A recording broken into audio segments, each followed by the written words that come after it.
రాజ్యసభ ఎన్నికలపై TDP senior నేత గోరంట్ల బుచ్చయ్య చౌదరి ఆసక్తికర వ్యాఖ్యలు చేశారు. రాజ్యసభకు అభ్యర్థి నిలబెట్టాలని వైసీపీ ఎమ్మెల్యేలే మమ్మల్ని అడుగుతున్నారన్నారు.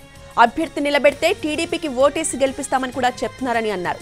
ఇక 50 మంది వైసీపీ ఎమ్మెల్యేలు మాతో టచ్ లో ఉన్నారని అన్నారు గోరంట్ల. గంటా చేసిన రాజీనామా విషయంలో 3 ఏళ్ల పాటు ఏం చేశారని ప్రశ్నించారు గోరంట్ల బుచ్చయ్య. గెలిపించుకోవాలన్న తాపత్రయంలో ఉన్నారు. ఇప్పటికే వందలాది మంది వైఎస్ఆర్ పార్టీ నాయకుడికి దూరం అయిపోతా ఉన్నారు. వాళ్ళంతా పిలుస్తున్నారు, రాజ్యసభలో మీ అభ్యర్థిని పెట్టండి, మేము గెలిపిస్తాం.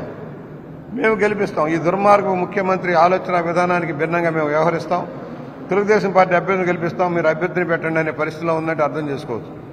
ఇప్పటికే 50 మంది దాకా ఎమ్మెల్యేలు మాకు టచ్లో ఉన్నారు. మేము గెలిపిస్తాం, మీరు పెట్టండి.